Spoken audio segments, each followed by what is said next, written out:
Greetings, everyone, and welcome to the 18th edition of Cinema Effect. I'm Zach, and I'm joined by the man who actually does have to quickly say something, Jaden. G'day. That's all you have to say for the next 2 minutes, it's fine. And I'm joined by Liam. Liam. Now, I did hesitate there because my father listened to an episode of this show, an older episode, this week, and he said to me, like, when you're talking to Fitzy in the episode, you're talking to Liam, right? That's who you're talking to? And I'm like, yes. And he was like, oh, okay, yeah, cool. I wasn't 100% certain of that. And then that made me realise how much of a dumbass I am for introducing you as your name and then proceeding to call you another name, you know what I mean, for the entirety of the rest of the episode. Alright. So, wait, I don't notice. Does Jaden call you Fitzy on this show? I think I think so. Yeah. Well, okay, anyway. I'm joined by Paul Thomas Anderson, someone fanboy, aka Fitzy, aka Lamb. There you go. Hello. Well, this is Cinema Effect, the podcast where we review and talk about a different movie every single week. The show posts every Monday on YouTube, Apple Podcasts, and Spotify at 8 p.m. Australian time, but posts Monday everywhere in the world. So please subscribe on all those things. Leave us a rating, follow us. We'd greatly appreciate it.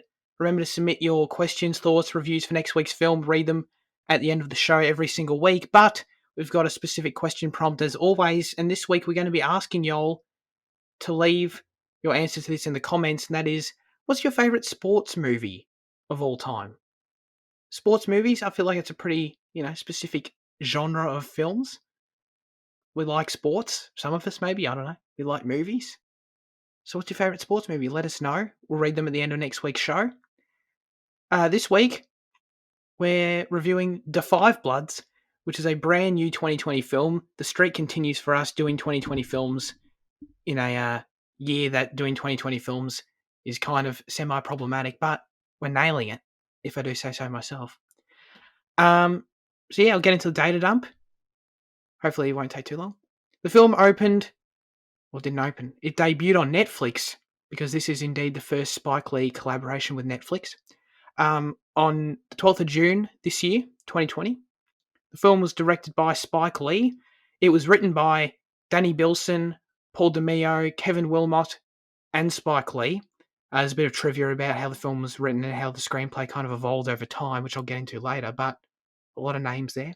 The film stars Delroy Lindo, Jonathan Majors, Clark Peters, and I mean, it was kind of harder to choose here, but I feel like Chadwick Boseman, he's kind of a pivotal role in the movie, even if it is kind of a supporting role.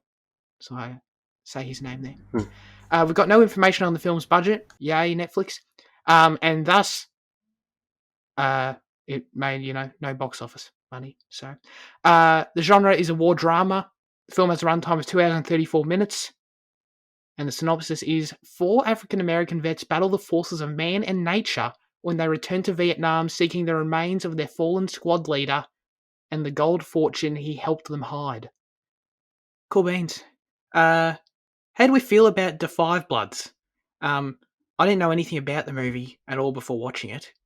Like I said, I think I knew it was about Vietnam vets, I think. But, Fitzy, how'd you like it? And, yeah, how'd you like it? I think it was a very mixed bag, I guess. I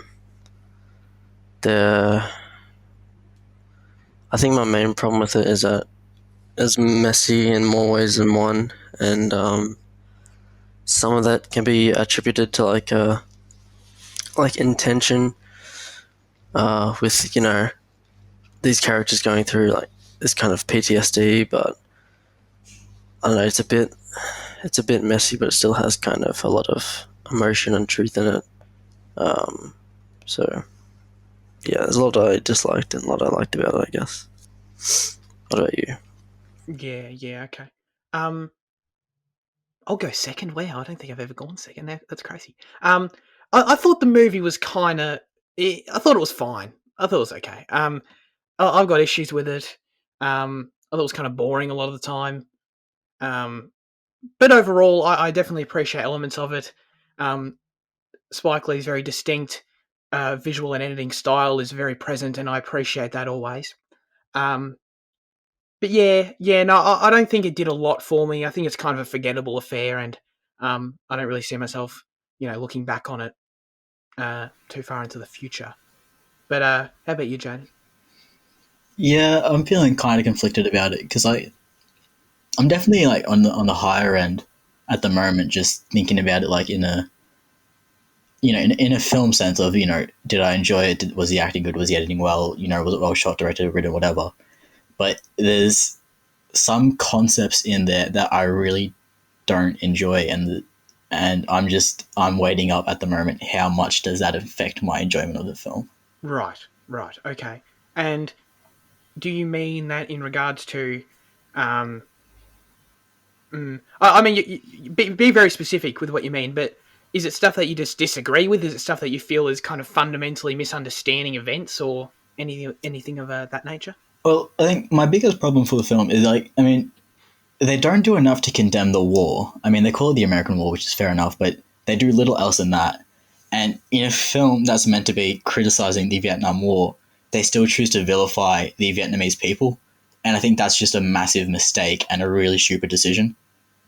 And it's just stuff like that. And like, it's things throughout like that kind of make me, a bit. Right. Okay. Um, I get what you're saying. I feel like I feel like the movie is very much rooted in the perspective of its characters. Um, and I don't know. I feel like it kind of, and you kind of railed off a great summary of the war that I had no idea about prior to this. But so, I mean, you probably have a much more comprehensive understanding of this than me. But I don't know. I feel like the movie chose a perspective, it stuck to it, and I don't know if that's necessarily a problem for me. But but you're not wrong though. You're not wrong. They do definitely kind of, yeah, they do. The Vietnamese do feel vilified to some level, you know. So yeah, okay. I don't know. Where do I take this? Where do you think? What do you think could have been kind of handled better, in your opinion, Jane, in this movie? Look, because knowing this was a film about Vietnam, I was expecting a whole lot more stuff about that and a criticism of that. But I should have known that because this being a Spike Lee film, I should have known it would be leaning more towards, like the Black Lives Matter and the racism stuff, and like that's fine and all. But it's just I wasn't expecting so much of it in a Vietnam film, so I think that's kind of why Right. I don't that's why I wanted more criticism of the war rather than that. But it makes sense that it is involved. But Yeah. So in that way, do you find it kind of strange that the film revolves around the Vietnam War, but not really? It doesn't really take strong enough of a stance on the war itself, but kind of uses the war to explore other issues. yeah, for sure, yeah, Okay. Cool. No, I get that. I get that for sure. Um, I mean, Spike Lee, never afraid to just uh, include a ton of political and social shit in his movies, and I totally respect it. It's definitely a style of filmmaking, and it's ballsy. I appreciate it, but it doesn't always work for me entirely. Um, you know, this film has an opening montage, and I don't remember the only other Spike Lee movie I've seen is Black Klansman, and I don't remember how often that. Yeah, of course, there's there's the montage at the end, but you know how in this movie there's just throughout at any time there's just random clips and images thrown on the screen. That was kind of a jarring thing for me. I don't dislike it, but it's like, wow, this is very different. I don't really see this often at all in films. Just throwing genuine events in my face like this, and um, I think it's relatively effective, especially when one of the few times, kind of, I guess, in contrast to what you're saying, Jan, one of the few times they do actually kind of humanize the Vietnamese and point out the atrocities committed by the Americans, and they kind of throw up those images of the babies out of nowhere. I was like, holy shit, dude, that was effective right there, and I thought that was really good use of it. But but yeah, that might be the only time. Maybe I don't know if you guys have got another one where they kind of paint the Vietnamese in that way. I don't think there is another one. yeah. I don't think they're portrayed in a negative light for a lot of the film. And then I think towards the end, when they have that little group, that's where it's really negative. but it's just that they're really kind of, they don't do too much with them to say good or bad for the majority of the film. I mean, like, with like Vin or with, some of the other characters, just like that they minorly bring up every now and then. They're just kind of there. But then, and like that'd be fine, but it's because at the end they take such a flip. That's why I didn't enjoy that. Right. Yeah, yeah. Um, well, sticking with what I brought up, I guess. How do you guys kind of react to the the frequent just throwing out there of real life footage and those kind of montages and that kind of style of filmmaking? I don't know, because I definitely think it's really unique. But are you guys a fan of it? I don't know. I think it was jarring at points, and one of my kind of biggest problems with the movie is that, well, Spike Lee said that he wanted to. I watched a thing about like Spike Lee talking about his intentions for the movie and stuff, and he talked about how he wanted to make an epic movie, but he was also using tools from his documentary style. He also makes like documentaries and like one of Oh, the right. things that I have a problem with this movie is that the the documentary and epic feel of it like kind of just collide and they don't go together well. Just feels kind of weird, and it's kind of messy in that way, I guess. Yeah, I think Yeah. I agree with that too, and especially like I think with some of the stuff that they throw up, they kind of blend it smoothly and it's okay. But quite often it just feels like they go too much into like what you said about the documentary making, and it feels just like they're giving us a history lesson. It feels like they just pause the movie, and like that dialogue between like Chadwick Boseman and like the other four, where he's telling him about the first black man that died, for the cause or whatever it was, and like it just doesn't feel like it fit in the movie well. It feels like it was just so forced in there for him to just pause and then give them a little history lesson. Mm, Yeah, I agree. It's inconsistent, I think, overall, as to how much it works and how much it doesn't. yeah, But yeah, but I like that it does it, if that makes sense. It's different enough, and I'm like, right. okay, this is cool. Um, Yeah. yeah. Sorry, you're gonna. Oh, I was just saying, yeah, it's like definitely a bold choice, I guess. Yeah, Pays off sometimes, but other times it's just, uh, jarring, I guess. Well, I was gonna say like the opening montage is fair enough because it brings us up to speed with events in a brief way, and it covers it hits the important beats and it shows you what you need to know to understand what's going on in the movie, and like that's all fine. And then it's just after that when they yeah, start throwing it up, like the video from Trump's rally where is it the Blacks for Trump thing, like yeah. that, That was like weird. yeah, like yeah, that like it's moments like that where it feels awkward that it transitions into it. Definitely. I 100% agree. The opening montage is good. Yeah, it set the scene well, but yeah. Throughout, it's kind of weird, and the ending was weird for me, where they they end on kind of another sort of mini montage, and then I was like, okay, fine. And then we get the Martin Luther King speech, and I'm like, okay, this is cool, I guess. And then it's very specific, but then we get like the title card of like what happened to Martin Luther King, like he was assassinated, and for me that was like, okay, like this was a very strange choice for me to end this movie, where we kind of went on this journey with these characters, um, and we end on like a screen like you'd kind of expect in a biopic of what happened to Martin Luther King. I don't know. Did you guys feel that at all? It was kind of a strange, specific choice to kind of leave the audience on. Um, I don't really care about that, to be honest. Okay. I really liked the ending montage. I thought it was pretty emotionally effective. Um, Oh, okay. I'm glad. Yeah. All right. But speaking of visual style shit, how do we feel about the Vietnam flashbacks, the changing of the aspect ratio, the color grading, and all that good shit? oh yeah, That happened a few times. that was pretty well done, I guess. I feel like they didn't go into um, the character of Norm as much as I would have liked. Like we didn't. it felt like from the poster and stuff like that, he was the kind of central idea behind this movie and like what he represents and stuff. And it goes into that a bit, but I feel like he's not a very explored character. And also, I with the dynamic, I like just with the five men. Hold on. Delroy Lindo, he adds so much to the group in terms of like what their dynamic is, and I feel like some of them they're okay characters, but they don't add as much in comparison, I guess.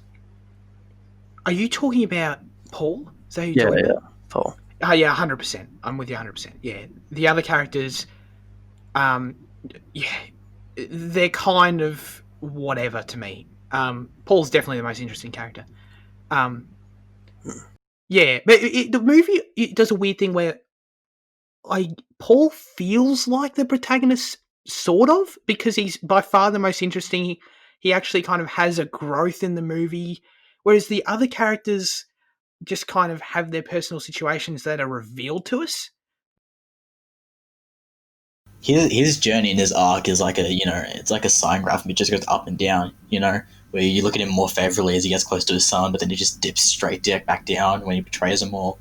And then he slowly comes to terms with what he's done, and he comes back up, and then it goes down again. I mean, I don't, that's. I think it was interesting, but You think he goes down again at the end? not at the end, but I think throughout the course of the film, like between events, it goes up and down a lot. It does. And it does. And that shit was. It felt weird because you never really know how to feel about him. Yeah, that is a criticism I have of the movie, where I think his character is simultaneously the most interesting and also the most annoying, and not even in terms of like I guess on some level you're meant to be kind of curious as to what the hell he's going through and what the hell he's thinking, but I don't know.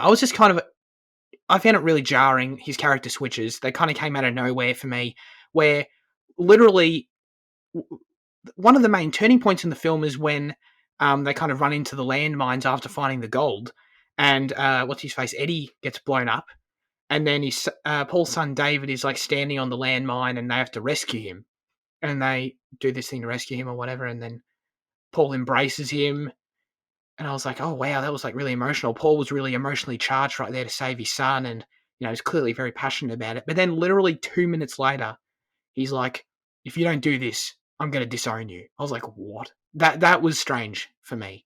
That felt like a very abrupt turn. I feel like the intention there was behind that, the switches in that character was to try and show the like the chaos that the war has like given him, like his inner self, Right. I guess. But I think just like the montages, it was effective at times, and then at times it was strange. So yeah. Yeah. Well, did that? That may very well be the intent. It definitely it didn't do it for me at all. I didn't really feel immersed in his inner conflict at that point. I was just kind of, because the situation was just kind of strange. They had the gold, and then they have to deal with these new French dudes who showed up, and they have to make a decision. But it never really felt tense at any point. And then he has this turn. I don't know. It didn't work for me. Did it? Were you guys okay with it? I'm the same with Fitzy, where it worked sometimes and sometimes it didn't. Like, it just stopped making sense at points. And I think the biggest is that mind scene that you mentioned, where it's just like 180 turns, like immediately, like that. Yes. Yeah. But sorry, going back to Norm a little bit, because we see him primarily through the lens of these very visually distinct 60s flashbacks of the Vietnam War, where we get, the aspect ratio change. And I mean, I always appreciate that kind of shit. It's cool. I like when we get that kind of, different color grading and stuff. It's kind of visually pleasing. You'll love Grand Budapest Hotel then. Like 5 different aspect ratios. I love what's that Transformers movie that changes aspect ratio literally every cut? One of them does that. Probably before, if it's something so weird. Funny. Anyway, sorry, I'm getting off track. Yeah, it's so weird. Anyway, but we get kind of a look into Chadwick Boseman's character Norm, who's so influential on the other characters um, in the past through these scenes. And I'm with you, Fitzy, where he is the central kind of, I guess, anchor of the film in some way, but he never feels like he is. He's just kind of there, and he's kind of, inspirational to them, I guess. Cool, he makes some cool speeches. He's driven, I get that, but like, I don't know. I never really cared about Norm, and I felt like I should have. I feel like it was part. Like I didn't really care too much about him either, and I feel like it was part due to the acting. Because were you just not? I mean, full respect to Chadwick Boseman. He's a pretty decent actor, but like, I just feel like this performance wasn't it for him. I mean, like it just didn't mesh with me. Yeah, I feel that. I didn't dislike the performance, but Yeah, it didn't. Yeah, it didn't. I didn't really particularly, get a lot from it either. It was fine. That probably is a pretty significant reason as to why Norm didn't click with us. But Norm's just kind of a one-note character. Like, I get that he's just meant to be this driving force, and that's fine. But like, I don't know. He feels pretty one-dimensional to me. Is that kind of an issue you had too, Fitzy? Or? Yeah, I just wish he was more explored, I guess. I don't know what form that would take, I guess, but yeah, it just didn't feel like he was a character in this film. I like how, important he is for Paul. My favourite part of the movie, by far, is the reveal that Paul had killed Norm accidentally, and then how Norm kind of, I guess, the memory of him or whatever kind of forgives him for it. I thought that was by far the best shit in the movie. And so in that sense, the character play a significant enough role in achieving that, where I was like, okay, cool, that's fine. To me, that made it worth it to me. But yeah, I think other the than that, psychology behind that's really interesting. Or like, whenever they do that in a film where it's revealed like it's an accident, but then the ghost forgives them, or whatever. Because like, what's really forgiving them is their own mind. So they have that notion locked down deep in themselves that it was an accident, it was okay, but they just bury it so much, and it's only after he goes through this intense emotional journey of going back to where it happened and trekking through the jungle that he comes to realize these things on his own. And I think it's interesting how the mind does that. And I mean, I wonder if that's like, I mean, Fitzy, I think you're into it a bit more than me. Is that something that actually like does happen, where people can suppress that and then like they find it on their own? I really don't know, but I think the movie does a good job of expressing that, I guess, like you said. yeah, Very well could be a psychological thing. I think you're right. I think that's really interesting, and that's why it's my favorite part of the movie. It's just a shame for me where in terms of laying out his arc overall, he was, I guess, he went on this kind of emotional journey through the jungle, and that is kind of what led to that moment. But just watching it play out, watching this, quote unquote emotional journey of his, and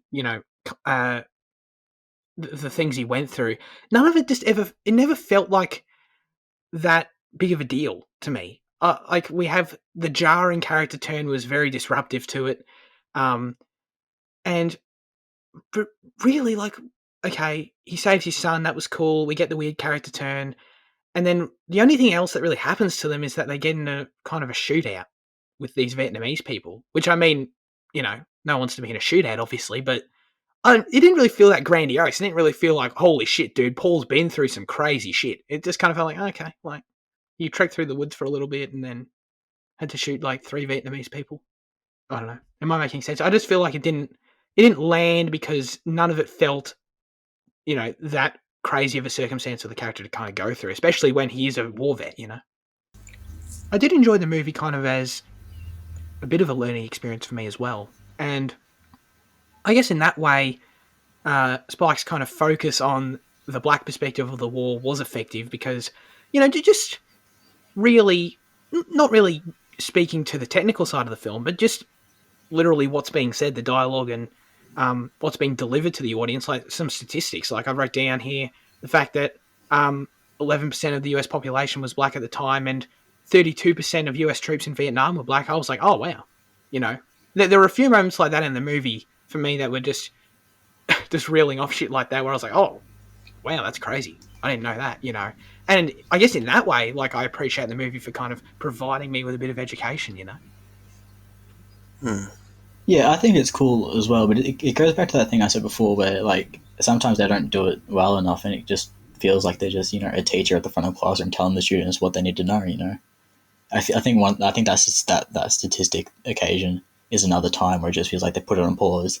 They stand up and go, oh, by the way, you need to know this audience, and then they go back to the movie.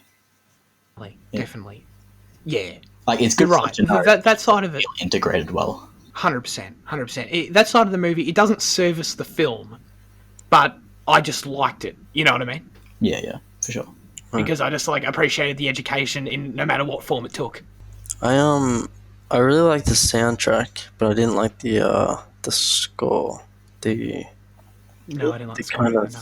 I thought this. I didn't notice much of the score, but I think when Paul died, I thought the score was pretty good. Oh, I hate the scene where he dies because I think it's Yeah. stupid, but like the score in that moment is, really good. I think. Okay. I didn't notice much of the score at all. And the bits I did, I was like, this is kind of generic. But why didn't you like Paul's death scene though, Because Jen? that in that moment is one of the worst betrayals of the Vietnamese in the film, where it's not just a bullet to the head and it's done. It's 3 guys unloading a full mag each Right. on the American character, and like it's just such a horrible portrayal of the Vietnamese people. Interesting. I didn't love the scene either for a different reason. I didn't even consider that personally. I was just kind of, the death felt, in the context of the film, like getting completely wrecked like that is obviously quite a distinct visual, quite impactful. I think seeing a character that you follow throughout the entire movie's corpse like that, it was pretty decimated. But I just didn't really feel like the movie earned it. At the end, I was like, oh great, he found forgiveness in himself. That's cool. And then he just kind of got wrecked. I was like, okay. I just didn't care enough about the character, really. I didn't care enough about any of the characters, which we touched on earlier. But Right. was there a character that you did like, Fitzy, or that you did feel was kind of explored better than I'm giving it credit for? Well, I did like Paul as a character. He was interesting. I like David as well. I think. I thought they had kind of an interesting dynamic, but yeah, the other characters they just didn't add as much. And like, for example, that Eddie, I think it was. I didn't get what the point was behind the whole, like, he's broke now kind of thing. That was weird. And especially Melvin, he didn't really add much. No. So Which one was Melvin? Was that the guy in the red shirt? He's the one that dove on the grenade. Oh, yeah. Oh, I knew that was going to happen as soon as they Yeah. mentioned it at the start of the movie. I mean, like, that's just so obvious. As soon as he's like, I'm not diving. What did they say at the start of the movie? He's like, I'm not going to dive on a grenade for you guys. And then, at the end of the film, he's like, he actually. I mean, like it's such. Didn't even notice that. Shit. I mean, like, honestly. That's so funny. Oh my god. Wow. But, like, that's another example where he dove on the grenade. I felt nothing, dude. I felt nothing.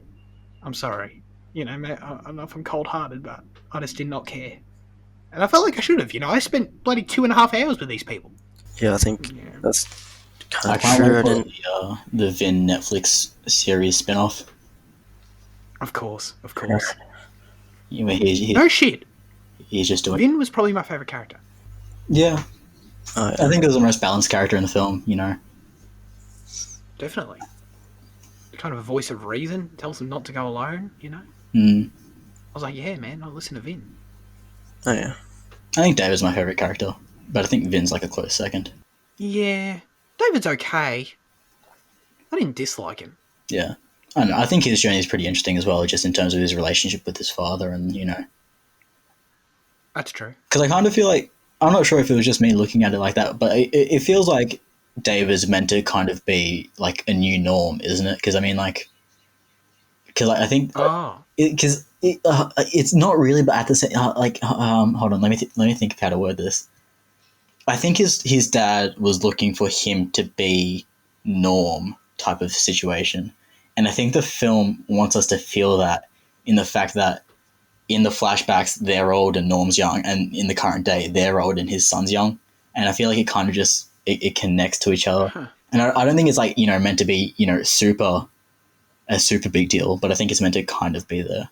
That's interesting. That would be a really cool kind of justification for, because that was another weird thing visually about the movie, is that in the flashbacks, it's always the older actors portraying their younger selves. No, like legit, because Netflix was the last studio to say yes to the deal, and he didn't want to muddy the deal by asking for more money for de-aging the characters, so they kept it in there and they kind of just wrote it in as something symbolic, and like they did well to adjust to it, but had he had the budget, I'm sure he would have de-aged the characters.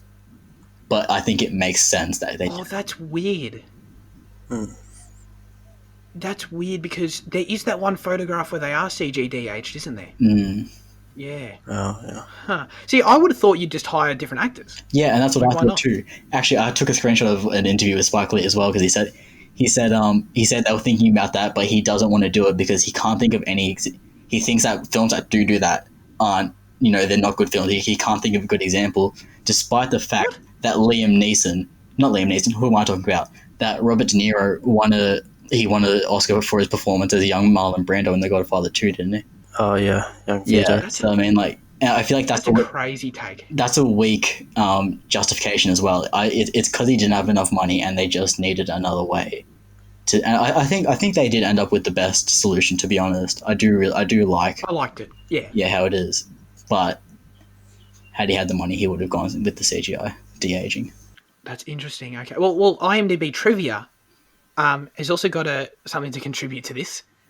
According to this, the reason why the characters appear, this is what you're talking about, the symbolic justification, old during the war flashbacks, is because it isn't a flashback, but instead it is the characters remembering the past. Therefore, they remember the past with their current age. It also symbolizes that they're in their mind, they're still in Vietnam and will continue to be in Vietnam, never fully being able to move on from that war. Yeah. I mean, I feel like Norm's soundtrack is just he was only 19. You know the song. Yeah. Yeah, I mean, that's just the story of Norm. He died young, and then everyone else, he didn't get to grow up as everyone else did. It's like. Yeah. Actually, True. saying that, Chadwick Boseman isn't that young. He's I mean, like he's young, but he's 42. He does not look 42. He's 42. Yeah. Wow. Really? Good for him, Hopefully, I mean, as someone who looks like they're 11, maybe I'm on track for that. That'd be pretty dope. How do you guys feel about? I mean, we mentioned Melvin. I didn't give a shit. Paul had some issues, but he was kind of interesting. Some of us like him more than others. Who are we missing here? Oh yeah, we mentioned what's his face, Eddie. Eddie was kind of random.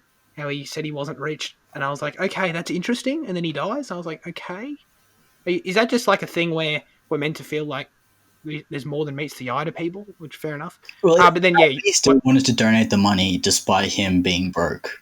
I think it's kind of he was like he had a pure vision. He still wanted to do what Norm, had in mind. And that's a great point. Yeah, that's why it's meant to be impactful. That's a good point. Yeah, no, you're right. That's exactly what it is. Now, perfect. I'm sold on that now. But Otis was the other one we hadn't mentioned. And he gets a subplot where like he has a wife and a child at the start of the movie. We learn that, and I was like, cool. And then at the end of the movie, he just hangs out with them again, and I was like, cool. But did you guys feel any attachment to that? It was just okay, like a lot of things in the movie, I guess. The only thing I have to say about Otis is that him tipping out his Oxycontin just to prove a point is so stupid. I mean, that man's suffering from hip pain, and to prove a point, he's going to throw away all his painkillers. I mean, like, oh my god. Yeah. I mean, and you're hiking through, really, like hard terrain. And, you're like 68 years old. You don't belong here. You've got a hip injury, and you're going to throw away the only thing that's keeping you going. I mean, come on, man. Definitely, yeah, that was trash. Yeah. No. I don't know. I feel like that very specific inclusion of giving a character, like a child they didn't know existed is like, I feel like a pretty standard emotional beat. Not that we see it often, but I think it's pretty clear that's the intent, and it's just like, okay, like, I don't really care. Oh yeah. Especially when it's so early in the movie. There's no build up throughout the movie of like, oh, I wish I had a... Like, this would be generic as well, don't get me wrong. Like, I'm literally making this up on the spot. But there's no, throughout the journey, oh, I wish I had a kid, I never got that opportunity, and then we get the kid reveal at the end. That would at least be, like, that would at least have purpose in the script, whereas what we get is just nothing. Doesn't he have like a wife and kid at home as well?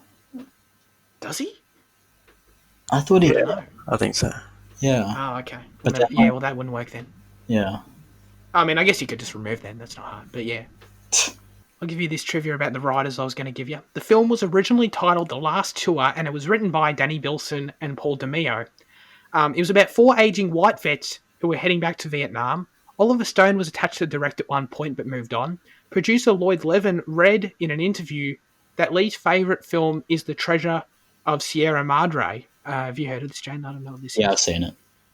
Is it good? Yeah, it's quality. Is it similar to this movie then, I guess, if he brings it up?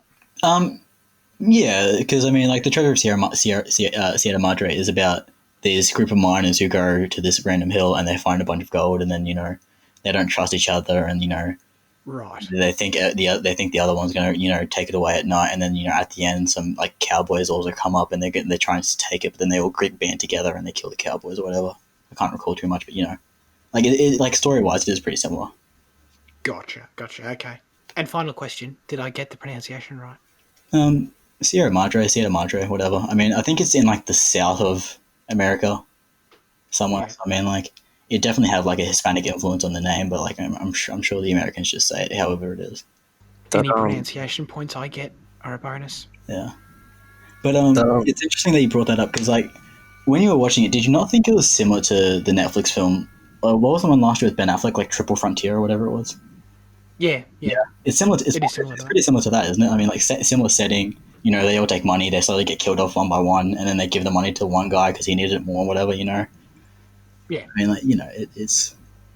That movie's better though. The same. Yeah. I think it's more entertaining, but I'm not sure if it's better. I mean, it's definitely more entertaining. There's no doubt about that. Like throwing some helicopter sequences, but no, I do think it's better. I think it does a better job of actually building tension between the characters. Like what you just described of this Sierra Madre movie of like the characters don't trust each other. I never really got that strong sense of that in this movie. Like, sure, Paul was kind of a dissenter in the group, fair enough, but everyone else, I felt like they kind of had a few arguments, but I never felt like such a great sense of, dude, one of them's going to stab them in the back, But I just feel like that's kind of, I mean, like that's just I feel like a quality that most people have, isn't it? I mean, like you'll argue with people, but I mean, like I'd argue with you three, I'm sure, but I mean, like I'm not going to stab you in the back for a bunch of gold, Yeah, but that makes for a bit boring movie. I want you to stab me in the back for the gold. I'm sorry, did I say you three? I meant you two. I'm seeing a third person in the recording track. Yeah. But that reminds me of that scene where he actually finds the gold when he's going to take a shit. That was weird. Did not like that. No, that was really weird. I like that David found it. I think it validated his role a bit, and I think part of that is why Paul started liking him a bit more for a bit. And I thought that did alright, but yeah, it was Yeah. I think that kind of, for me, exemplifies why I dislike the first half so much, because the first half, it's like, okay, we get the opening montage, sweet, they go to Vietnam, sweet.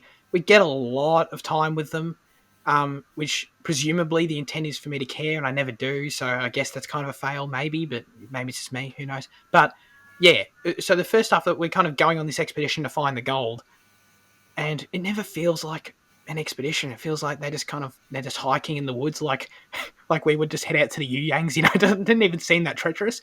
And then David just goes and takes a shit and he finds it. I'm like, oh, okay.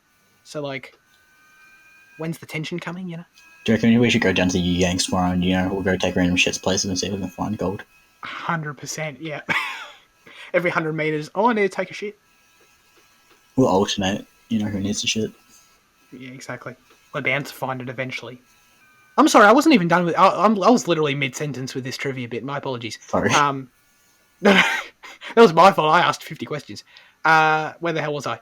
Lee he thought the producer, thought Lee would appreciate the similar elements in the last tour. Lee liked the premise, and he and his co-writer, Kevin Wilmot, rewrote the script to make it about black soldiers. So there you go. That was just what it was about. I mean, those two writers pretty much had like no contribution to the final product then. I mean, you lift the premise from a 1950s film and, you rewrite it to adjust your own agenda. I mean, like, what did the original two do other than, show him, guide him to it? Yeah. Yeah, other than, like, give him an outline, basically. Yeah. We got two more little bits of trivia for you. According to an interview with Giancarlo Esposito, our boy, he was in talks to be cast alongside Samuel L. Jackson, Denzel Washington, and John David Washington. Dude, killer cast right there. Who's Carlo? However, Okay. what was that? Who's Carlo? Oh, Giancarlo Esposito from Breaking Bad, Better Call Saul. He's in Do the Right Thing, isn't he, I think? Okay. Yeah. Cool. However, due to scheduling conflicts, it fell apart. Sad face. And I mean, no discredit or no insult to the actors in this movie. I think they do a fine job. But I feel like those actors, if that was the movie with those people, I think they could have brought an extra charisma to the film that it needed for me. It felt kind of void of that. And I don't know, I feel like all those super talented people, and obviously actors in this movie are super talented as well, I'm not saying that, but I don't know. I feel like they could have added something to the movie that I needed. I thought David gave a very John David Washington vibes anyway, like especially when it was introduced. I mean, in that shot where he's just sitting there with like the orange juice in his hand or whatever it was, I don't know, some kind of cocktail. It's like that overhead shot of just his face. I mean, like that felt very, him. Definitely. Would John David Washington, would Denzel have played Paul then? Like, or would John David like not play the role of his, of his son? Because that would be. I think Denzel would be the only sensible replacement from that list you read. I don't think Samuel L. Jackson, as good as an actor as he is, I don't think he could have pulled off Paul, like the that rambling as as he walks through the jungle. I think like Denzel could have done that very well, but like, I mean, who knows? Like, I haven't seen a lot of Samuel L. Jackson films, but like, I just don't feel like he's. I mean, I'm sure he could do it, but I just feel like Denzel would be the more reasonable choice to do Paul. Yeah. No, I agree with that. I think SLJ could definitely do it, but I agree with you. I think out of that list, Denzel makes more sense for that. But then, dude, imagine if Giancarlo Esposito was in this movie and he was playing what's his face, Eddie, and he just had the same role and he just got blown up. I would have been so sad. Oh, that actually probably would have been better because I actually cared, on a meta level. I was like, dude, you just killed Giancarlo? What the frig? yeah. IMDb says this will be the first Netflix film to screen at the Cannes Film Festival. The Cannes Film Festival in 3 years. IMDb, I don't think, is aware of the coronavirus. So, I thought that was funny that was still there. I thought there'd be more to talk about with this movie, but I don't know. It seems like we've covered a lot. I guess as I don't know. No, I've got stuff. Did either of you guys realize that there was 2 cuts for one hug a few times? Yes, that was strange. I noticed it twice. That was. Oh, I mean, it just doesn't make sense. Like something, an event that requires multiple cuts, it usually it usually means it's of like some significance. But like when they did it, it just didn't. I mean, like the hug felt, not. I mean, it just felt unimportant. I'm sorry about that. Oh no. Yeah, no, it did feel unimportant. You're absolutely right. That was something I noticed immediately, and I went to write it down, and then I thought, oh no, everyone's just going to think this is another Zach editing ramble that no one wants to hear, but I'm glad you brought it up. I wrote it down because I thought you would bring it up. There you go. Great minds think alike. Well, this kind of relates to like the little history lesson I gave it before this. And it's the fact that I can't imagine. Well, it's not okay. Well, I can imagine a Vietnamese working for a Frenchman, but I can't imagine the Vietnamese character that we got who was so nationalist and he still hated Americans working for a Frenchman, considering what the French had done to his country prior to the Americans coming in. And that's just something. Oh, right. That's just something I personally found was a bit weird. I mean, like I know it's not a big deal for 98% of people, but it's just something that it was just another thing that kind of made me a bit iffy. Yeah, interesting. It didn't help that that character was just super generic as well. Just like, Oh yeah, I'm a rambling angry dude. Okay. Yeah. yeah. And I mean, like that's the problem. Like all the Vietnamese, like all the Vietnamese that take issue with them being XGIs. They all kind of like the guy that was giving him the chicken. He like, like it's just he gets angry and just like more incoherent. Oh, Like it's just not a good way to portray the Vietnamese at wait, all. Are you talking about the Vietnamese guy? I Which thought you were talking about the French guy for a second, but oh no, no. the French guy, I also didn't really like his character that much. Yeah, Like Oh, he right. played Yeah. by the guy who did Leon. Leon, yeah, Gene Reno. He, I don't know, it just wasn't. Yeah, he was just kind of bland like other characters in this film, I guess. For sure. The last thing I have, I mean, I get why they did it because I mean, it's just with the characters' mindsets. But for a film that preaches this anti-racist message, they still use the word "gook" a few times, and like that's just it's just an offensive term that refers to like I don't know. I think it's like Southeast Asian countries and just East Asia, and I mean that just felt a bit weird to me as well. Like I understand it's because I know like they tell us that Paul he doesn't like immigrants or whatever, so they're all war vets, so they all have this little bit of a little bit of bias towards these people, so it makes sense for them to use it character wise, but in a film that preaches this message of anti-racism, Black Lives Matter, whatever, it just felt weird that they were still using that. I feel like it's complicated, kind of. I feel like if you were to talk to Spike Lee about that, he'd have a justification and he'd have a reasoning that makes sense. Like, I believe that. I'm sure it was intentional.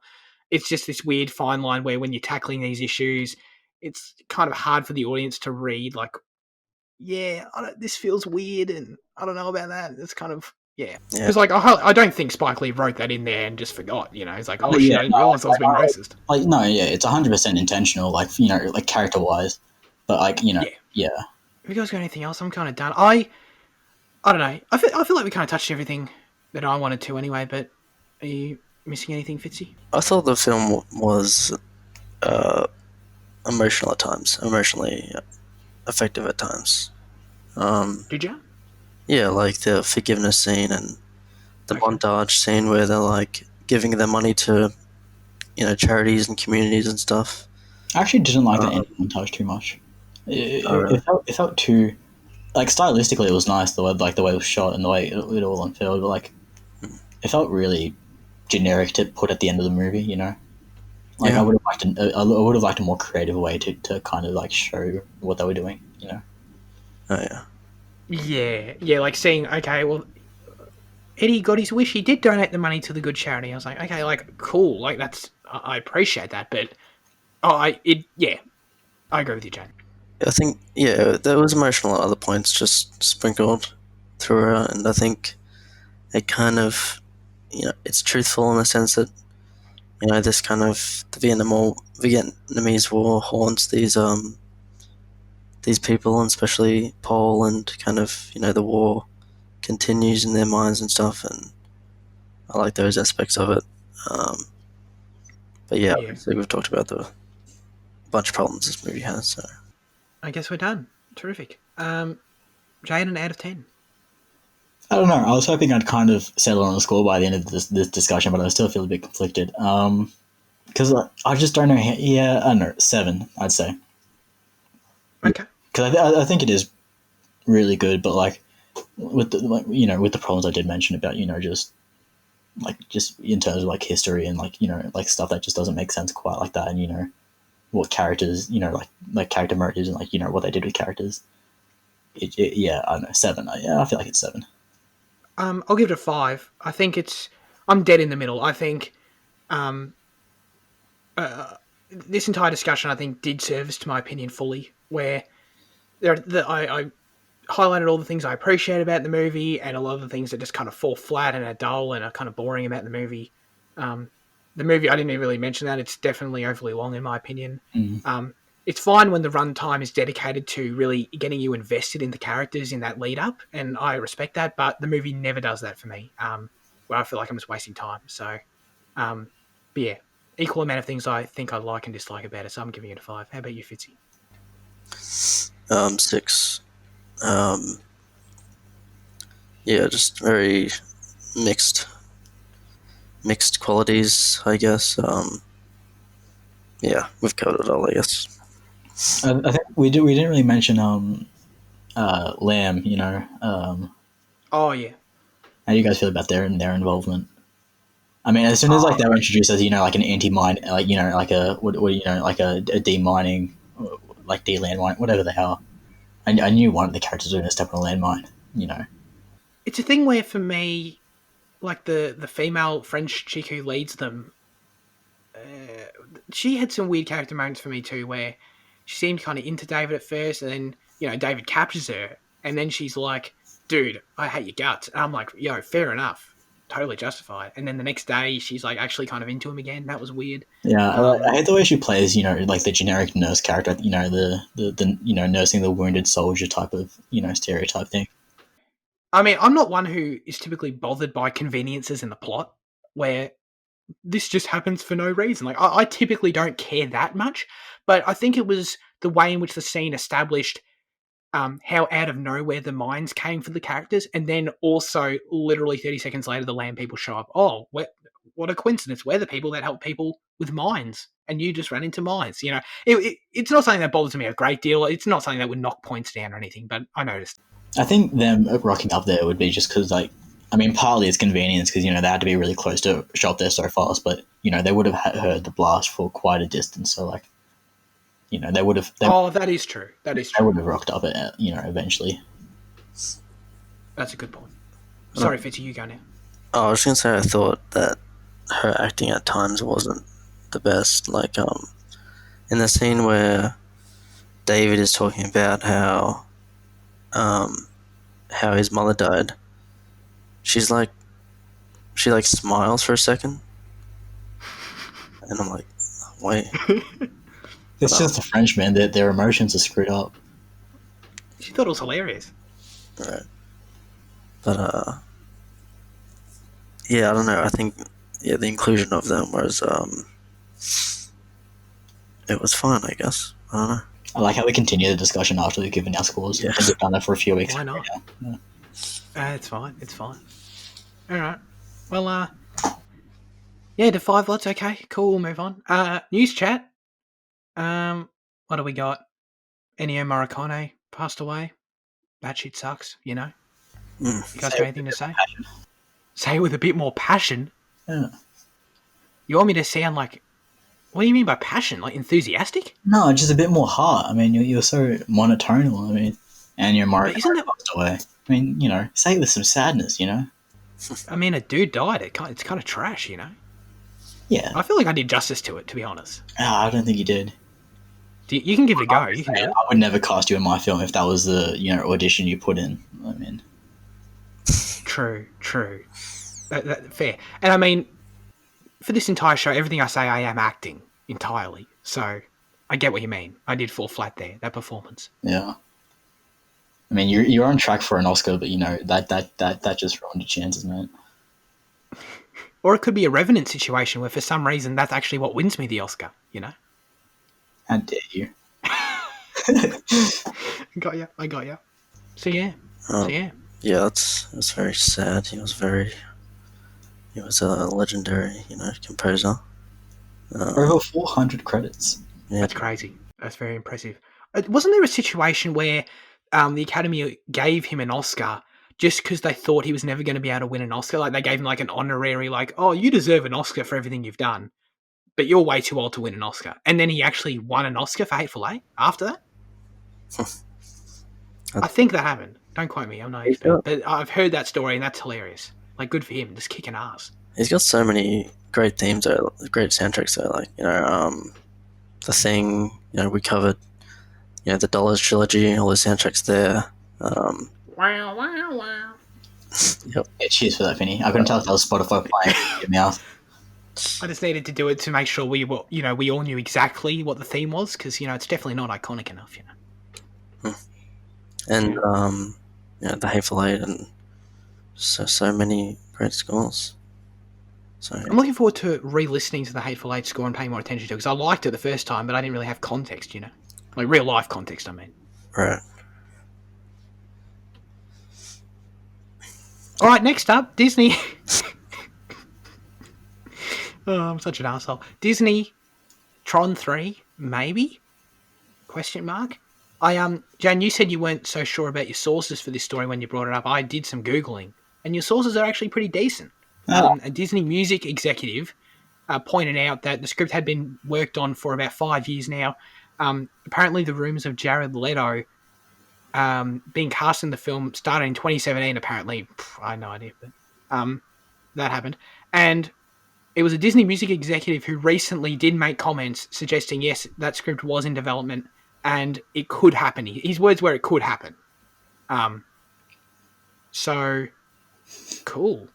He actually specifically cited Disney Plus could be the place for it, to which I'd say maybe not. nah, that But needs to be on the big screen, especially if they stick with the same aesthetic.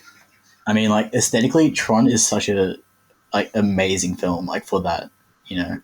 I mean, like I think it's really great. Like, and I don't want to watch it on Disney Plus on shitty TV. I want to watch it on the big screen. that's true. That's true. Artemis Fowl also deserved the big screen experience, but Yeah, it's it'll a be a shame. double showing. Yes, that's true.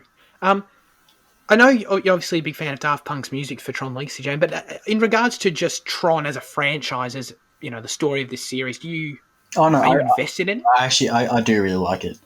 Okay. Yeah, and like I thought it.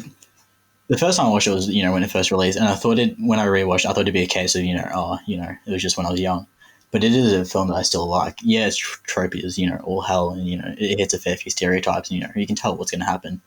But I think it does I think it still does a good enough job with the story and the way it unfolds, and this is actually Tron, and this is that, and that, and that, and I think it I don't really do a good job of doing justice to films when I explain it, do I? I think I genuinely do really like the Tron Legacy film. Yeah. Yeah, I think it's really great. It's got a great visual style, great soundtrack. Very, it's very energetic, I guess. I don't know, like the lighting and stuff. And Even like the real world sequences, even they're well shot. I mean, like yeah, like the arcades, like and like the opening heist, whatever it was. I love the flashbacks there as well with the the original creators and stuff. It's really cool. Yeah, for sure. I mean, like I had a look at some stuff just then as well, and it said that Daft Punk will be returning, but from what I heard, they didn't love their experience working with Disney because Disney edited their score a fair bit, and they didn't appreciate that. But I guess at this point it's just rumor versus rumor. So as it does happen, I mean, like their score is still like bloody fantastic, absolutely, amazing. Tron Legacy is a movie I've definitely seen, but have no memory of, other than Kurt Russell's in it. So I need to check that out. I think it also begs the question if they're going to return, because if they're doing the score for Black Glass, which is Dario Argento's new film, I'm curious as to how fast they do another soundtrack. Because I mean, as far as I'm aware, Tron Legacy is the only soundtrack that they've actually composed, and other than that, it's all just original music. So for them to hit two, for them to do two soundtracks, consecutively or close to each other, whatever happens, I think it'd be interesting for their career. Yeah. It's kind of like M83, he's done 4 soundtracks now, but like, he always, there's usually an album in between to break it up. So, yeah. Right. I totally know who that is. I reckon you'd like M83 actually. His stuff's pretty cinematic, album wise. Did he do intro and outro, or was it just one of them? He did, yeah. No, that's off his album. Hurry Up, We're Dreaming. Oh yeah, that's him, Mr. Robot. It's so good. Yeah, and also like a few songs off that are used in like Wait is another really famous song that's used in like a lot of like romance films. And My Tears Are Becoming a Sea is also used quite often. Actually, Finny, you've seen the movie 5 Feet Apart, haven't you? I have, yes. Yeah. The song Wait, I'm pretty sure is featured in that, so you would have at least heard it in there. Got it. Okay. So I've probably heard of this guy. Yeah. Okay, cool. Next up, we got no bias here, I promise. Todd Phillips directed, Chris Hemsworth starring in a Hulk Hogan biopic. There have been rumors about this for ages. So it's been in development for a long time. Bradley Cooper, I think, was attached to direct at some point, but he's now producing it. I'm bringing this up because I think this sounds super interesting. Cold brother. It should be. But I don't know. I think if it were any other director, I wouldn't really care. Chris Hemsworth is in a Hulk Hogan biopic where Hulk Hogan overcomes some shit, and at the moment, he gets the big recreation moment, probably of the WrestleMania 3 Slam. Cool. Just generic shit like Rocket Man, Bohemian Rhapsody shit for Hulk Hogan. Like, okay, whatever. But I think the fact that Todd Phillips is attached to this and the Joker writer as well, that to me indicates that they're actually interested in exploring the character and not just like recreating cool shit for people to go and watch in the theater, And Hulk Hogan, don't know if you guys know this, very interesting character. And I'm not even just talking about, his recent Hulk Hogan, modern Hulk Hogan, racist Hulk Hogan, not that Hulk Hogan. But past Hulk Hogan is, very notorious for being doing a lot of a crap. character. For being a bit of an ego and causing a lot of problems. So I think this movie genuinely has a lot of potential as a character study. And at the same time, also actually expose, the politics and the backstage bullshit of the early 80s wrestling scene to a more mainstream audience. I think people would be genuinely fascinated by a lot of it, but it's not really common knowledge, Enlighten us. I mean, no, it's just all really interesting. I'm not actually talking about anything very specific. It's just, the way egos are at play and how it causes issues between people and when they work together and, how it affects outcomes of matches, etc. It's all very interesting, but I think the movie could do a good job of getting into it. So I'm excited. It's strange how Todd Phillips went from, the Hangover movies and like comedies like Due Date and stuff to Joker and was apparently another character study movie.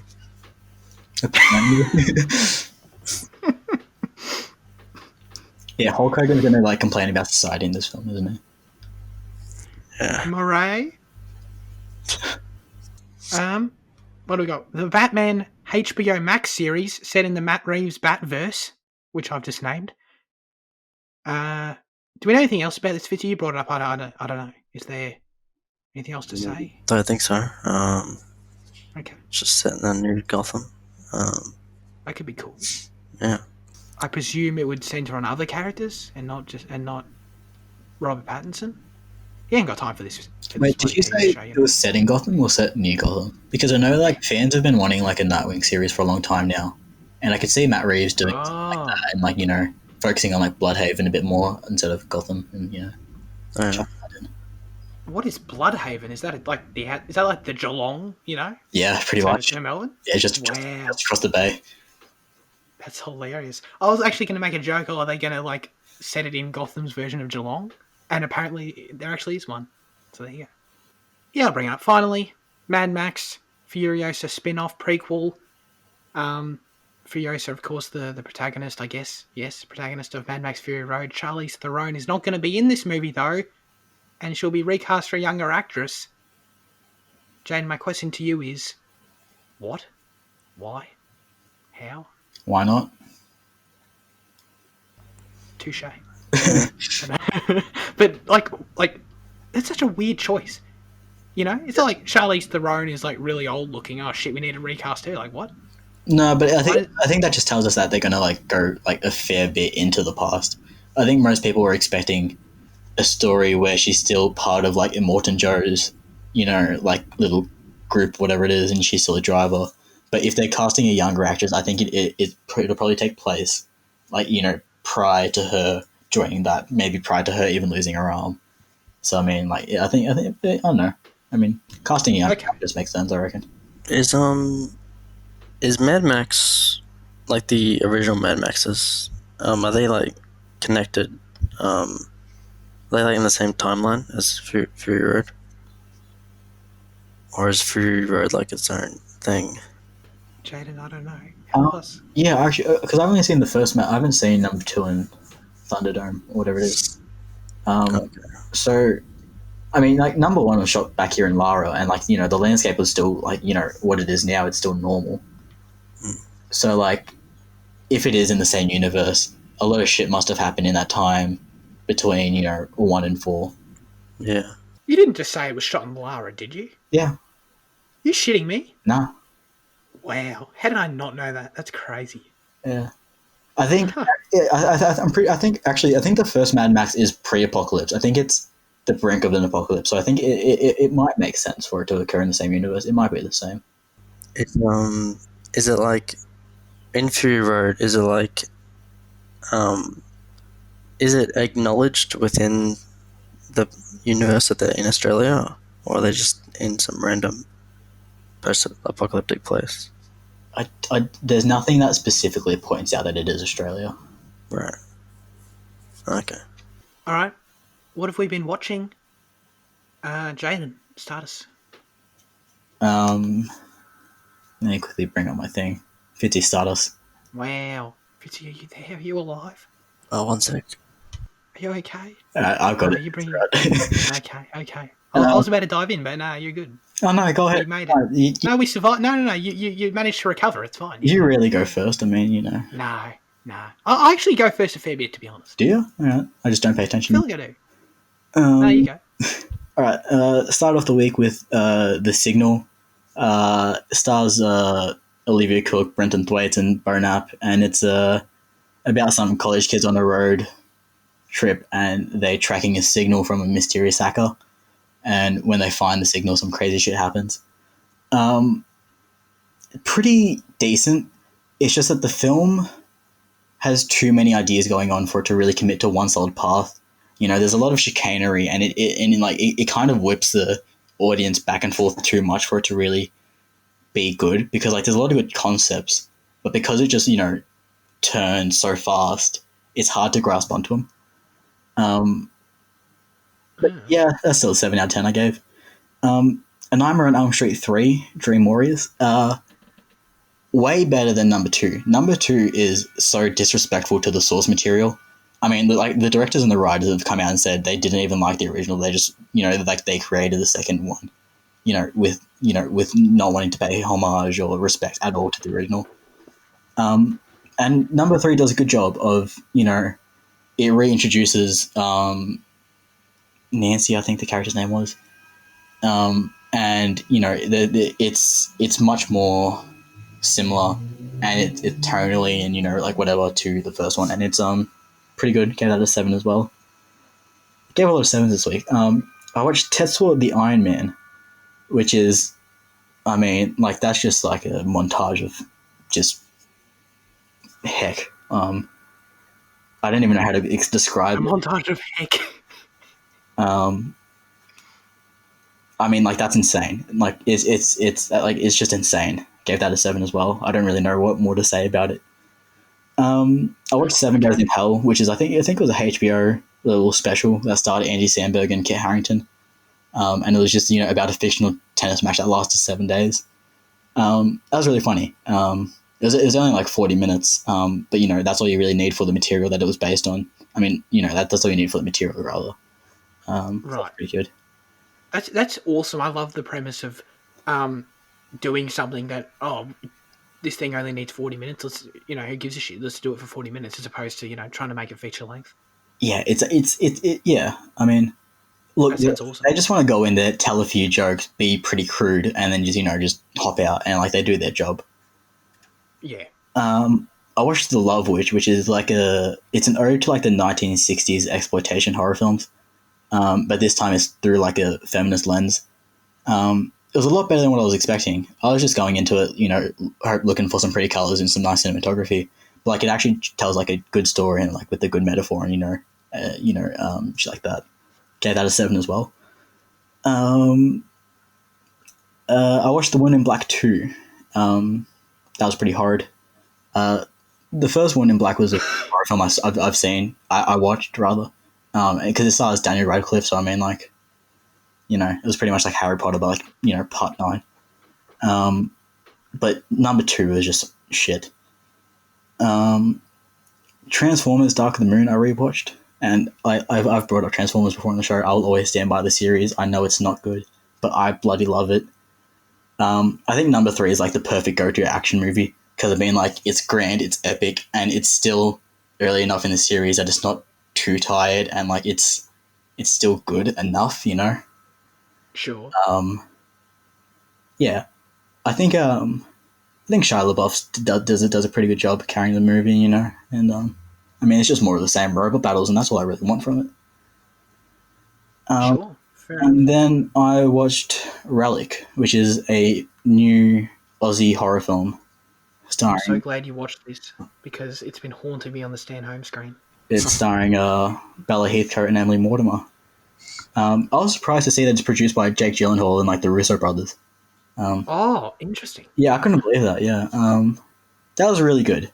I think there was one big thing that hurt it that I can't really mention. Gave that an 8 out of 10. But it's really brilliant to see, you know, Australia, you know, in cinema, and especially in like something that's different. I mean, in a horror. I mean, like, I know we have the Babadook, but the Babadook is arse. I don't care about how much, you know, people say, oh, it's a metaphor for depression and coping or whatever. Like, I don't give a shit. It's a shit movie. Wait, why do you not like it? It's just arse. It's boring. The kids, like, that kid in the film is the most annoying kid in cinema history. He just screeches and screams, and, you know, you're not my mum. You're hurting this. Do what that. I mean, like, it's like listening to Zach for 2 hours. Like, honestly.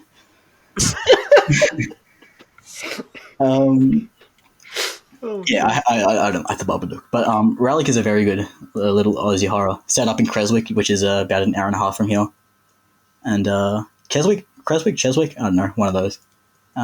Yeah, good.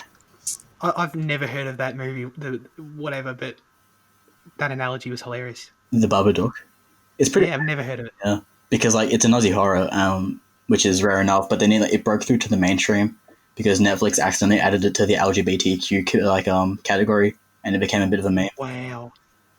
Oh, that's great. Oh my god. Oh, yeah, I can totally see why that's a meme. That's funny. Okay. How about you, Fitzy? Fistful of Dollars. Completing the the first one in the Dollars trilogy. Woo! You did it in reverse. That's insane, man. Yeah. It was I think it was almost equally as well made, but it just wasn't as exciting, I guess. I don't know why, really. I was just bored by it by the second half. But still a great Morricone score and great direction and stuff. The World's End, and that's the last one in the Cornetto trilogy. So Edgar Wright's Cornetto trilogy, I finished that now. It's great, just like the other ones, but maybe not as good as the other two, but I don't know, still great. Edgar Wright just does like everything good, you know. His characters, he's got mixes style with substance, and, you know, convention with like invention, and Ooh. just some great films. And then Pusher, I watched yesterday. It's Nicholas Winding Refn and Mads Mikkelsen's debut, and it's so great. It focuses on the Copenhagen drug scene. I wrote I won't read that, but it focuses on the Copenhagen drug scene through this Frank character, and it's pretty cliche story, I guess. He's like in debt to his boss, and when you say this Frank character, do you mean like a colloquial term for Germans, or do you mean like a character? Oh no, his name's Frank. Actually, no, Frank is French, isn't it? Not German. What am I talking about? Is it? I think. I don't know. But it's shot in this like people say like guerrilla, like documentary, like realistic kind of style, and it it's like I said in my review, it's like uncut gems, but like less polished, and like in a good way. Like it's like Oh. it's really I don't know. It just takes you into this scummy kind of world and lets you I guess learn about these characters and stuff. But it's really great, and yeah, that's about it. The only thing I got is Devs, and I actually finished it the week before last, and I completely forgot to bring it up on the show last week because I guess that kind of speaks to how forgettable it is. Oh god, this show it's decent. I wish it's got the ingredients. It's got terrific music. The music is so haunting, so unique. I've never heard anything like it in my life. Not that I'm a music aficionado, but I'm like, dude, this shit is insane. It's terrifying, and creepy and disturbing. Um, Amazing.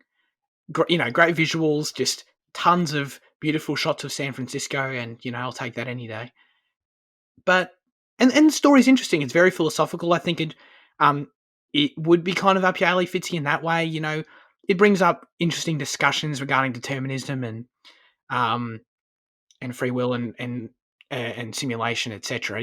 Pretty I say standard philosophical things, I guess, for people that are philosophically minded, but still, it brings them up, and I appreciate that. I always enjoy thinking about that kind of shit, but in the same time, it's trying to service two audiences at once. I feel like it goes into such in-depth discussion with these topics where it's like trying to appeal to people like me who already understand these things, and I appreciate that, but also really dumb it down for people who don't get it. Like there's like a 10-minute scene where one character is literally explaining to another character what determinism is, like they're speaking to a 12-year-old. And I get, some people probably don't know what this shit is, and that's totally fine. But I don't know, it feels kind of conflicted in what audience it's going for in that way, because I'm like, I don't need this. Other people probably need this, but then do those other people even care about this shit? It's just this weird contradiction in a way. But the story and the characters are kind of just it kind of falls flat in the end for me. I think the pilot's really interesting. The first episode really sets up some interesting concepts and kind of puts you in a really interesting direction for holy shit, what's this story going to be about? And then it kind of falls flat after that, where a lot of the shit's resolved really quickly in like episode 3 or 4, and then from there you're given another kind of carrot on a stick thread to go, oh, what about this? And then that resolves itself really neatly too, and it all just kind of ends up being fine. And yeah, it's not really a story I think that's worth 8 hours of your time. I said to my dad, who I watched it with, I told him that would have been a great 2-hour movie if you condense what that story was, kind of reorder some things, keep the amazing visuals and music. I think that would be a super memorable philosophical sci-fi drama. But unfortunately, I can't recommend it as a TV series, unfortunately. But sorry, I cut you off there, Fitzy. You were going to say something? Oh yeah, I was gonna say like Ex Machina. I feel like it's the most like cliche philosophical kind of thing that can, that's kind of cliche philosophical story. It's like about the whole thing that Westworld did as well, like free will and the robots and the humans and they're the same and they're not the same, and it's like Yeah, I don't think it actually is that there's that much to go into. Is that deep? It's just kind of I don't know. It's not fake philosophical, but it's like kind of yeah. is that trying too hard? It's just I feel like It's trying. It's never shoveling it down your throat. It's not trying to. I haven't seen Ex Machina. I'm just trying to Oh. compare to what I've seen with Devs, to be clear. Yeah, because Alex Garland, obviously, yeah. I feel like the philosophical elements are pretty like simplistic, but it's trying to pretend like it's deeper. Like these are things that have been explored in like 100 different kind of movies and TV shows and stuff. That's how I feel about Devs, yeah. Right. 100%. Devs is like that, except 8 hours long. And so, it's like exploring, like I said, these concepts like they're meant to be like, holy shit, this is crazy. But it's like, I've seen plenty of this shit done before. And I love it in Westworld because Westworld is able to integrate it into actually interesting character development and, cool action scenes and, actually engaging shit. It's not just fully reliant on that stuff, Right. Yeah, that's true. So yeah, I wish I liked it more, but it would have been a great movie.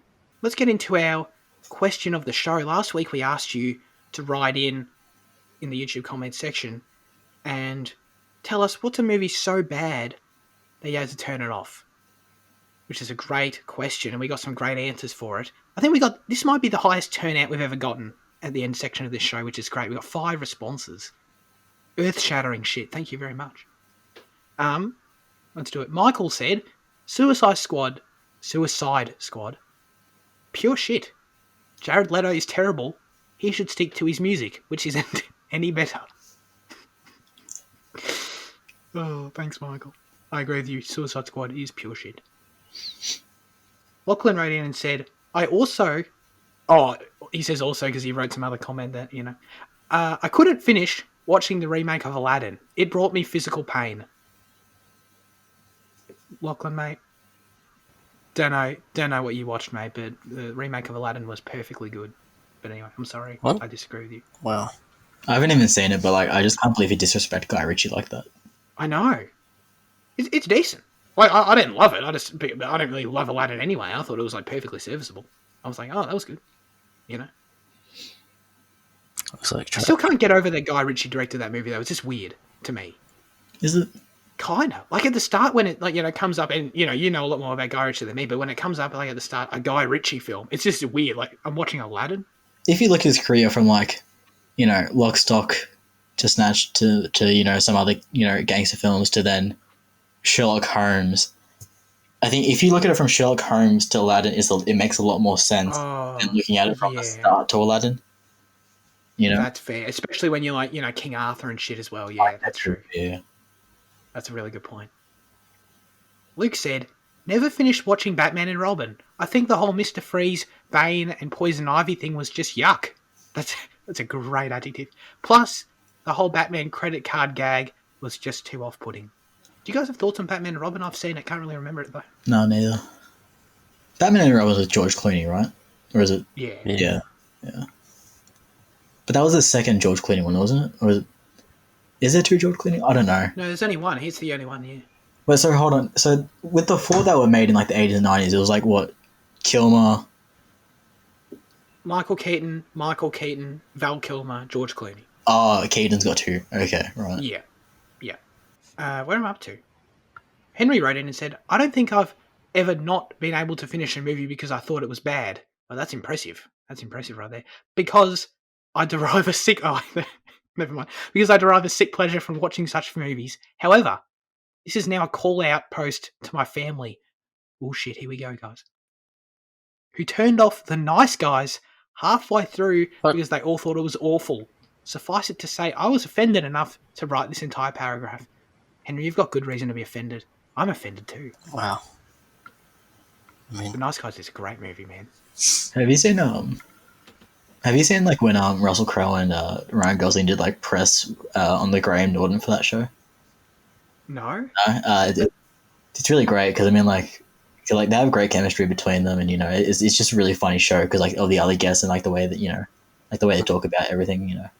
I recommend. Yeah. That sounds hilarious. Just honestly, Russell Crowe. Anytime Ryan Gosling's on the show, I mean, like when he was there for La La Land, when he was there for Blade Runner 2049, he just does well on the Graham Norton show. Ryan Gosling is just amazing. He's one of the best actors today. Should I change your nickname to Ryan Gosling's number 1 fanboy? Sure. What, man? Cool. Cool, embrace it. Finally, Paul said, okay, you asked for it. Holy shit, here we go, guys. Strap in. Let me set the scene. I love when a comment starts like that. I was at the cinema with one of your panel members of the movie. It was Liam, right? Yeah. Yeah. Yeah. Yeah. Exposed. Wow, that was like a spoiler, Jaden. Wow. Well, Paul doesn't ever give us a name, so I had to, shoehorn it in there. Sure. Okay. As well as regular contributors Luke and Lachlan. Strange people. I don't know who they are. Man, this movie was a stinker, but I was trapped. As the designated driver, I could not leave these boys behind. Technically, I had to finish the movie as a result, but let me tell you that I contemplated leaving the cinema and waiting outside. Oh, wow, wow. On the way home in the car, as the boys discussed the movie with great excitement and intense analysis, I could hold my tongue no longer. Boys, that was in the top 5 worst movies that I've ever seen. In fact, it might be in the top 2 worst ever. That movie was Avengers Infinity War. 2 hours and 40 minutes for a movie that made very little sense. Fans will say it's a bridging or linking movie. Then why bother at all? The more is more strategy makes for a collection of moments that fail to combine into an epic of any proportion. Sorry for the long rant, never be sorry. But I'm glad I've got that off my chest. P.S. Keep up the good work, lads. Thank you very much, Paul. And never apologise for writing a comment as good as that. Fitzy, you were here at this event that Paul speaks of. Do you want to provide any alternate perspectives to this? Well, the thing with Paul is that he just trashes every movie. I mean, we saw The Force Awakens. He took us to The Force Awakens too, and he didn't like that. So I mean, you just can't please this man. You're just calling out Paul for hating movies. Yeah, but Wow. I guess he gave a good justification for it, at least. Definitely. I mean, it was accompanied by a chorus of like 11 well saids. So I mean. Oh yeah, that was well said. Yeah.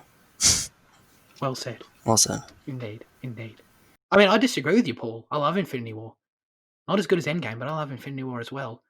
But hey, totally valid argument. I totally get it.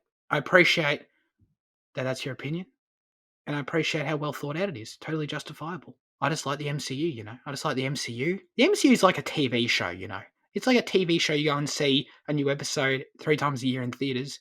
And as that, I appreciate it for that, And Infinity War was like the season finale, Because it is like a TV show, they shouldn't be, rated as movies then. Because you can't watch one product properly without having seen the remainder of the 23, Because there's little connections that people will argue, oh, you need to understand this and that, and this was referenced in that, and, there's a character here that pops up here, so that's why it's important, So that's why they shouldn't be, rated or discussed as individual films, because they're not, they're 2-hour-long TV show episodes. I think that, yeah, that's pretty much Paul's point. I think it's super valid, I get that. I definitely don't know how I'd rate it as an individual movie because I just can't rate it as anything else, It is what it is to me, When we do the MCU films for our, our series review thing, we'll get to it. Dude, we better get on that fast. Otherwise, we're going to be stuck doing them for 8 years. Already at this point, it's going to take 2 years. Yeah, Jesus Christ. Yeah. It's fine. We can speed up. We'll do one every week. People won't get sick of that. I definitely won't get sick of that. We'll just do them all in one episode. Also, yes. Yeah. It's true. We all just have to quickly list pros and cons for each one and move on. Yeah. It'll still be a 3-hour episode. 5-minute arguments for each film, and then just, that's it. Thanks for tuning into Cinema Effect this week. We appreciate your time as always. Fitzy, what are we watching next week? Finny, are you forgetting something? Yeah. What? Are you forgetting that we have to answer the question too? Holy shit, I'm so sorry. And do you think the other comment about Artemis Fowl as well? Because you said you would read out everything, and it's a long comment, so don't read it out all, but, summarize it for us. Hello, person who wrote the Artemis Fowl comment. I appreciate you very much. I think it's great that you put the effort in to write that comment. I appreciate that you dislike Artemis Fowl because, spoiler alert, I don't know if you know this, we also dislike Artemis Fowl. Pretty shit movie. But I just want you to know that this is a deep and sincere apology for the fact that I did not in any way prepare for your comment, and thus I shall not be reading it, and I have no regrets. Wow. The disrespect. That's a broken promise, Vinny. You made one promise to our viewers that you'd read out everything, and you're not reading it out. I would like to now, you're absolutely right, I would like to officially, update my promise, I guess, and say, I'll guarantee you I'll read anything that I feel is worth reading. So you're going to not mention Jelly Beans talking about The Last of Us 2 being the best game? No, definitely not. No.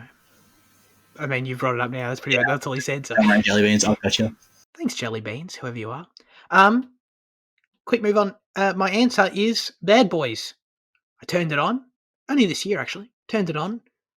I want to say I watched half an hour of it, maybe maybe only 25 minutes, and was absolutely appalled by just how terrible the dialogue was and how infuriatingly boring it was. So yeah, I turned it off. How about you guys? I haven't seen it. No, I just meant like, what's your answer to the question? Oh yeah, I was joking. Oh, okay, sorry. Sorry. My answer is Diary of a Wimpy Kid, The Long Haul, which is a remake of Diary of a Wimpy Kid. I kind of like the first three. I think they're okay. So when I saw this atrocity, when I saw the first 5 minutes of this atrocity, I had to shut my eyes and Right. turn away because I mean, what kind of? It's just atrocious. Okay. It just looks bad and sounds bad and it is bad. It's just makes me Just sad. bad. Makes me sad. So As someone who hates Diary with a Wimpy Kid and thinks it's absolutely awful in every sense of the word, how do you even get to this one? How do you hate Diary of a Wimpy Kid more importantly? Mate. I mean, I've never read one of the books in my life. Those movies are terrible. I've seen the first two. Yeah, they're terrible, but they're good, you know? They're good terrible. No, they're not. they're good. They're good, No, mate. they're not. They infuriate me to my core. Why? To be perfectly honest. They're quality. I mean, like the cheese touch. Oh my god, you know? Yeah. That part where they have to, everyone's scared of the cheese touch. It bothers me very deeply because I have, significant trauma from primary school and everyone talking about the cheese touch, and I think I had the cheese touch at one point. PTSD from that. But Roderick rules. I mean, I don't even have to make an argument. It's Roderick rules, Yeah. Masterpiece of our time. I mean, and the soundtrack with songs from Loaded Diaper. I mean, Yeah, the first one is about him and shit, Manny. Greg. Manny? Wait, no, Manny's a kid. What's the name of his friend? Rowley. Rowley. Yeah. And then next one's about his brother, and then the next one's about his dad. That's good. They're really good character studies, mate. I think you need. Yeah, it's like Joker. Yeah. But if he was, a 12-year-old kid. Yeah. Oh my god. Anyway, you know Luke's argument for disliking Goblet of Fire because he feels like he can smell Ron. You can smell Rowley. I can smell everyone in this movie. It actually grosses me out. I feel like everyone is gross, I feel like I have physical reactions to how gross everyone is in the movie. And that sounds like the most insulting thing to these actors, but I'm not going to lie, it's true. yeah, it's cinema. You wouldn't understand it. I mean, if anything, that just proves how good it is. It's high cinema. The fact that they can Exactly. convey the message, smell them. I mean, yeah. That's true. God damn it. Okay. Guys, answers. Right, I think I'm left. Oh, yeah, sorry, Fitzy already answered my vote. I'm done. I don't agree with stopping to watch movies because I think if you don't watch it all the way through, you can't validly criticize it because you never know what might happen, how it might flip or what it might do. But that being said, That's true. I think I watched like 40 minutes of The Other Guys and I just can't stand it. I'm all about Marky Mark. I love him. He's great. But I hate Will Ferrell so much. He's unfunny and a terrible actor, and I can just never get behind him. He has like 2 decent movies with like Blades of Glory and Step Brothers, but even in those he doesn't do well, and it's the other cast that carry the film through. And I just cannot stand Will Ferrell at all.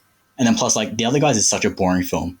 I mean, like I did not laugh at once during the 40 minutes I watched, and like it's just so horrid and boring, and trash and shit. Yeah. It's pretty So, funny though. well, yeah. Well, it's not me, is it? Yeah. Hmm? You see, that's the other thing. Like, because like the other guy is like what is like somewhat well regarded, isn't it? Yeah, like I kind of like it. Yeah, but I just can't understand like all the Will like because like I've seen like Anchorman and Alf and like they're all shit, but like the other guys I truly could not put myself through. That's funny though. You make a good point. That's actually all right. Yeah, Yeah. it's an 8 out of 10. Yeah, sorry, you're right, Fitzy. Yeah. Ah, yeah. Glad I got Wow, Reason. He saw Reason. Holy shit. Wow. Yeah. Ditto what I said earlier. Fitzy, answer the question. what, man? What are you watching next week? What are we watching next week? Oh right, okay. Sorry, that was abrupt. I thought you meant the other question. No. We're doing Wake in Fright, which is an Australian film. I think it's on Stan. Do you know more about this, Jane? Don't you? I mean, not much else. At the end of the show, you just usually like say what it is, and then that's it, isn't it? I mean, you don't need to know much else, do you? Stop It's asking questions, 1971, I Fitzy. The think. show's over. Yeah, you're I'm pretty sure it's like 1971. It's about this teacher that rocks up in some outback town, and I guess we'll find out more next week. The thing is, All I right, think people. like this. Thanks for joining me. 50 Oh god, sorry. no, it's still going. Sorry. Wait, what? Oh, what? What'd you say? What is it now? No, don't worry. It's all right. No, forget it. No, don't worry. Just finish it. Just end it. We're gonna. Goodbye.